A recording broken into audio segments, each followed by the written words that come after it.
Hello students, welcome back to Guruji Uttarakhandi. दोस्तों, स्वागत है आपका हमारे गुरुजी उत्तराखंडी चैनल पर। हम तैयारी करा रहे हैं यूके ट्रिपल एससी के प्रयोगशाला सहायक पेपर की।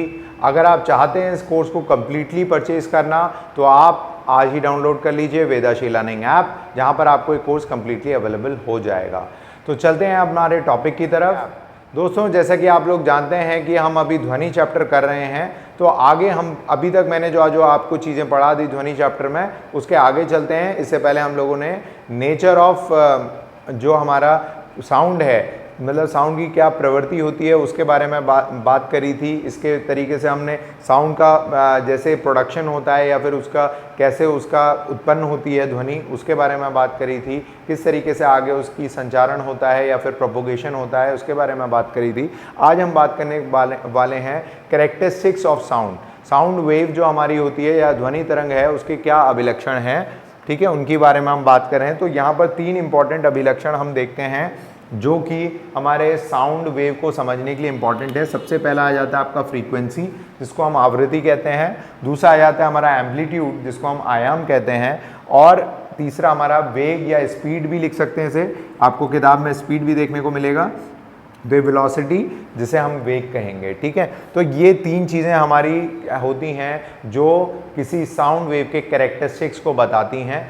जैसे कि अभी आप लोगों को स्क्रीन में भी दिखेगा कि जो यहाँ पर एक स्पीकर आप लोगों को दिख रहा होगा स्क्रीन में, अगर आप ध्यान से देखें, जो स्पीकर है वो ध्वनि प्रोड्यूस कर रहा है, ठीक है। एक साउंड स्पीकर है, वो ध्वनि प्रोड्यूस कर रहा है। तो यहाँ पर 3 फिगर्स आप लोगों को दिख रही हैं। इन तीनों फिगर में सबसे पहले जो बात कर रहे हैं हम, जो भी छोटे छोटे कण हैं, वो आप लोगों को हर एक इंटरवल पे कैसे दिख रहा होगा कि जो कण हैं, जो पार्टिकल्स हैं, वो डेंस होते चले जा रहे हैं। डेंस मतलब उनका घनत्व बढ़ता चले जा रहा है, ठीक है।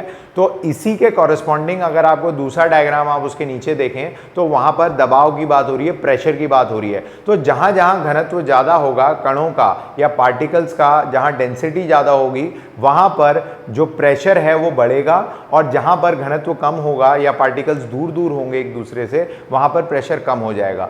उसी के अकॉर्डिंग अगर आप देख पा रहे होंगे तो एक हमारा ग्राफ यहां पर आप लोगों को दिख रहा होगा जो कि बता रहा है, आप उस ग्राफ को भी स्क्रीन पे देखते रहिए। वहां पर हमने उतार और चढ़ाव देख रहे हैं किस चीज का, प्रेशर या फिर आप कह सकते हैं घनत्व का। तो यहाँ पर हमने ले लिया, ये हमारी 2 एक्सिस हो गई। इस एक्सिस पे हम देख पा रहे हैं कुछ इस तरीके से जो ध्वनि हम आगे बढ़ रही है, तो उसका उतार और चढ़ाव हम यहाँ पर देख पा रहे हैं। तो यहाँ पर हमारे इन पॉइंट्स को हम क्या कहते हैं, क्रेस्ट कहते हैं, ठीक है। ये हमारी चोटी हो गई और ये हमारा ट्रफ हो गया, ठीक है। तो यहाँ पर यहाँ से यहाँ तक की दूरी हमारी क्या बताती है, लैम्डा, जिसको हम वेवलेंथ कहते हैं, ठीक है। तो यहाँ पर मैं लिख देता हूँ इसे वेवलेंथ। तो इस वेवलेंथ को हम हिंदी में भी लिखते हैं तरंग दैर्घ्य, ठीक है, तरंग दैर्घ्य, ठीक। तो वेवलेंथ हमारी ये वाली होती है। ये हमारा किस तरीके से, जैसे जैसे आगे ध्वनि हमारी चल रही है, मतलब बढ़ रही है, आगे की तरफ चल रही है, तो किस तरीके से उसकी डेंसिटी आप लोगों को डायग्राम में भी दिख रहा होगा, उसके घनत्व में उतार और चढ़ाव हो रहा है। कहीं कहीं पर घनत्व बढ़ रहा है, फिर आगे रेयर होते हुए फिर आगे जो ध्वनि तरंग है वो आगे की ओर बढ़ रही है। तो यहाँ पर जो सबसे पहली हमारा अभिलक्षण था उसके बारे में हम बात कर रहे थे, फ्रीक्वेंसी की। देखिए, फ्रीक्वेंसी जो होती है हमारी, फ्रीक्वेंसी पे सबसे इम्पॉर्टेंट चीज़ क्या है, जो फ्रीक्वेंसी हमारी होती है, फ्रीक्वेंसी बताते हैं कि किस तीव्रता से कोई चीज़ हो रही है, कितनी जल्दी जल्दी वो घटना हो रही है, ठीक है। अगर कोई चीज़, जैसे एग्जाम्पल के तौर पर हम यहाँ पर समझ लेते हैं कि हमारे पास एक एग्जाम्पल है कि आप किसी ड्रम को बीट कर रहे हो, मतलब पीट रहे हो, है ना आप, या फिर किसी एक ऐसी चीज़ से साउंड प्रोड्यूस कर रहे हो जहाँ पर आप उसको स्ट्राइक कर रहे हो। स्ट्राइक मतलब आप उसको पीट रहे हो। तो जब आप इसी कार्य को हल्के हल्के करते हो तो क्या होता है, उस चीज़ की जो फ्रीक्वेंसी हो गई या उसकी जो आवृत्ति हो गई वो कम हो जाएगी। क्योंकि कुछ समय में, मान लेते हैं आधे घंटे में आपने कितनी बार ड्रम के ऊपर स्ट्राइक किया या कितनी बार ड्रम को पीटा, तो मान लीजिए आपने 10 बार पीटा, तो आपकी आवृत्ति क्या है, उसकी फ्रीक्वेंसी कम है। अगर आपने उसी आधे घंटे में बहुत तेज़ी से उसको बार बार पीटा होगा तो फिर क्या हो गई, उसकी आवृत्ति या फ्रीक्वेंसी उसकी तेज़ हो जाएगी। तो यहाँ पर फ्रीक्वेंसी की जो हमारी एसआई मात्रक है उसको हम कहते हैं हर्ट्ज में। जिसका एसआई मात्रक होता है हर्ट्ज। ठीक है, तो हिंदी में भी इसे हर्ट्ज ही बोला जाता है। तो ये फ्रीक्वेंसी हमारी बताती है कि कोई भी होने वाली घटना की कितनी तीव्रता से वो घटना हो रही है, कितनी तेजी से वो घटना हो रही है। अगर वो कम तेजी से हो रही है तो उतने ही समय अंतराल में कम बारी वो घटना बार बार घटित होगी। ठीक है, तो फ्रीक्वेंसी हमारा यहाँ पर एक इम्पॉर्टेंट अभिलक्षण है या कैरेक्टरिस्टिक है किसका, साउंड वेव का। इसको हमारा जनरली जो दर्शाया जाता है वो न्यू से दर्शाया जाता है। ठीक है, क्योंकि ये समय अंतराल की बात करते हैं तो यहाँ पर जो टाइम पीरियड है हमारा, टाइम पीरियड को अगर हम टी से डिनोट करें तो हमारी जो फ्रीक्वेंसी होती है इसका जो साइन है उसको न्यू कहते हैं, न्यू, NU, न्यू से बोलते हैं। और ये हमारा क्या हो गया, टाइम पीरियड,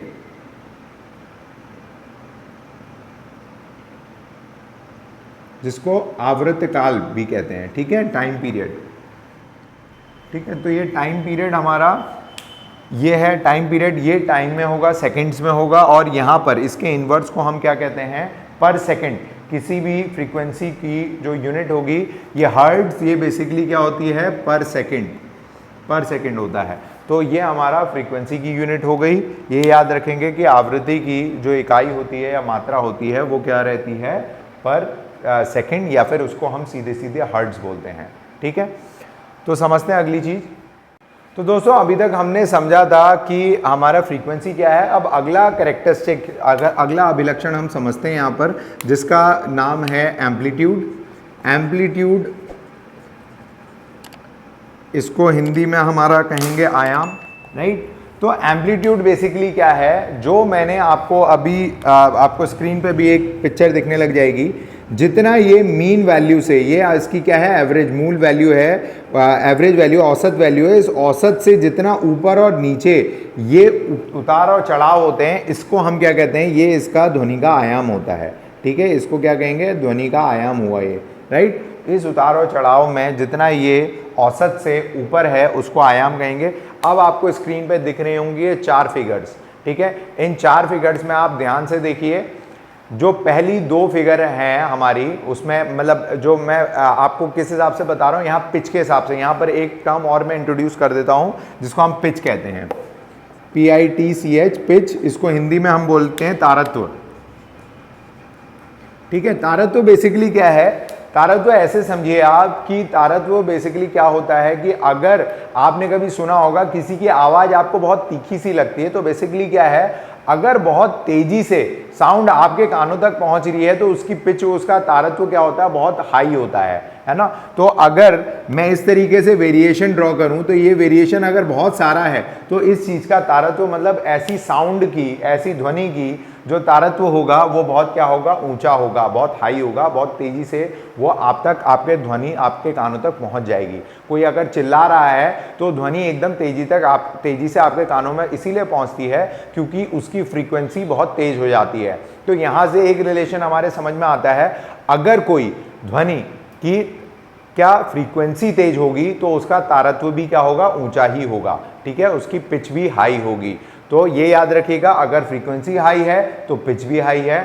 या हिंदी में भी बोल देता हूँ, अगर किसी ध्वनि का आपका आवृत्ति ऊंची है तो उसका तारत्व भी ऊंचा होगा या तेज होगा। ठीक है, तो यहाँ पर आपको जो 4 फिगर दिख रही है, इसमें 2 चीज़ें मैं आपको समझा देता हूँ। अगर क्या है, तारत्व हमारा कम है, तो आपको पहली फिगर में दिख रहा होगा कि तारत्व कम है, तो यानी कि फ्रीक्वेंसी भी कम होगी। तो फ्रीक्वेंसी अगर कम है तो जिस तरीके से आपको फिगर उतार और चढ़ाव किस तरीके से दिख रहे होंगे, इस तरीके से दिख रहे होंगे। ठीक है, तो यहाँ पर फ्रीक्वेंसी क्या है, कम है। अगर तारत्व ज़्यादा हो जाता है तो फ्रीक्वेंसी भी क्या होगी, इस तरीके से तेज हो जाएगी। तो यहाँ पर ये निम्न तारत्व का है और ये उच्च तारत्व का है, और दोनों में ही आप देख पा रहे होंगे उच्च तारत्व में क्या होना चाहिए, मतलब हाई फ्रीक्वेंसी में, हाई पिच में क्या होना चाहिए, फ्रीक्वेंसी भी बहुत हाई होनी चाहिए तेजी से। इसमें अगर मैं इतना ही टाइम पीरियड देखूं तो इतने टाइम पीरियड में इतनी बार ध्वनि तरंगें हमारे तक पहुंच रही हैं। ठीक है, प्रोपोगेशन इतना सारा हो रहा है, इसमें एक ही बार हो रहा है। तो ये चीज़ हमारी ध्यान देने वाली। तो पहली 2 फिगर आपको समझ में आ गई होंगी।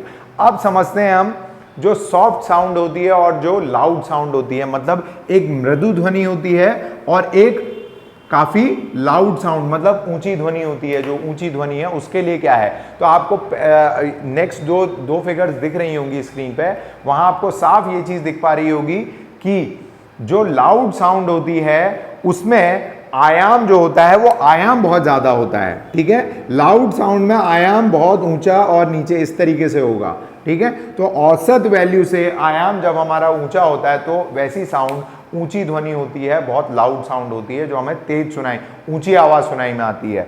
और अगर मृदु साउंड होता है, मतलब कोई हल्के हल्के अगर बोल रहा है, ठीक है, दबी हुई आवाज में बोल रहा है, तो उसमें जो हमारी पहली फिगर है वो समझ में आपको आ रही होगी।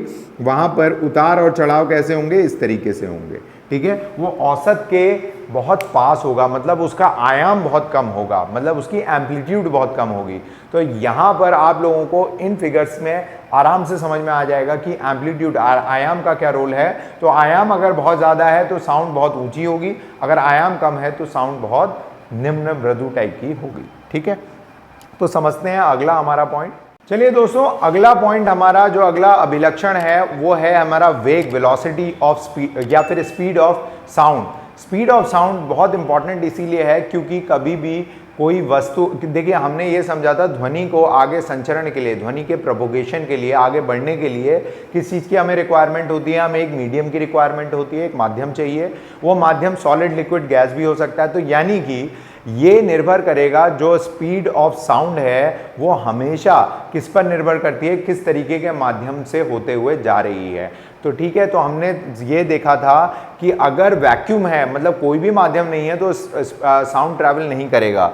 तो यहाँ पर जो नेक्स्ट चीज हम देख रहे हैं वो है स्पीड ऑफ साउंड, ठीक है। स्पीड ऑफ साउंड हमारा निर्भर करेगा मटेरियल पे या फिर माध्यम पे, मीडियम पे निर्भर करेगा। लेकिन स्पीड ऑफ साउंड या वेलोसिटी ऑफ साउंड जो होता है उसका एक फॉर्मूला है हमारा, उसको हम डिनोट करते हैं v से। देखिए यहाँ ध्यान दीजिएगा, ये v है और न्यू दोनों में फर्क होता है, ठीक है। तो यहाँ पर हमारा जो फॉर्मूला आता है वो है लैम्डा इंटू न्यू। मतलब यहाँ पर दो चीजें मैं मल्टीप्लाई कर रहा हूं, ये तो हम वेवलेंथ मल्टीप्लाइड बाय न्यू मतलब फ्रीक्वेंसी। तो यहां पर हमें याद रखना पड़ेगा कि अगर मैं जो ध्वनि है उसका वेग निकालना हूं, ध्वनि का वेग, तो ध्वनि के वेग के लिए हम यहां हिंदी में लिख सकते हैं ध्वनि का वेग इज इक्वल टू, क्या हो जाएगा हमारा, वेवलेंथ को हम तरंग दैर्ध्य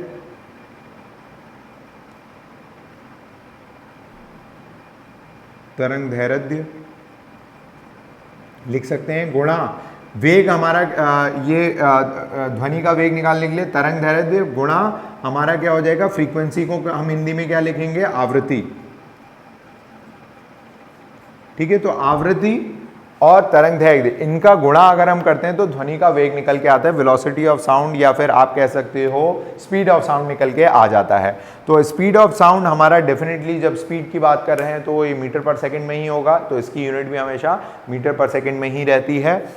अब मैं एक चीज आप लोगों को बहुत इंपॉर्टेंट बता देता हूं, क्योंकि हमने बात कही थी कि जो भी साउंड है, ध्वनि है, उसको आगे बढ़ने के लिए माध्यम की जरूरत पड़ती है। और माध्यम हमारा कैसा हो सकता है, माध्यम हमारा क्या हो सकता है, सॉलिड हो सकता है, लिक्विड हो सकता है और गैस हो सकता है, ठीक है। सॉलिड, लिक्विड और गैस हो सकता है। तो सॉलिड, लिक्विड, गैस में अब किस तरीके से जो ध्वनि का जो वेग है या जो इसकी वेलोसिटी, स्पीड है, कैसे वेरी करती है। देखिए सबसे तेज जो ध्वनि होती है वो सॉलिड्स में रहती है, और जैसे जैसे कणों के बीच का डिस्टेंस बढ़ते जाएगा वैसे वैसे स्पीड ऑफ साउंड, जो ध्वनि का वेग है, वो कम होते चले जाएगा। तो कैसे मान के देखना है इसको, ऐसे, इस तरीके से।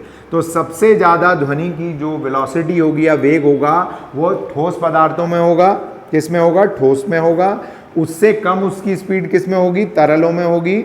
और फिर उससे सबसे कम स्पीड किस में होगी, गैसों में होगी, ठीक है।